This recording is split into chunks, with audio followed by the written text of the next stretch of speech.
ஜீவன் தந்தவர் மரித்தெழுந்தார், ஜீவதேவனே உயிர்த்தெழுந்தார்.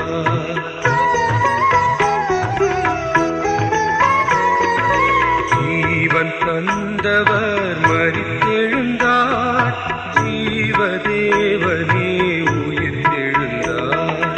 மறுபடியும் வருவேன் என்றார், மா சந்தோஷ நாள் நெருங்கிடுதே.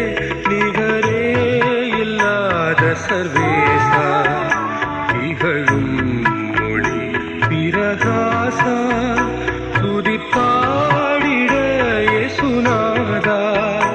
10,000 நாள்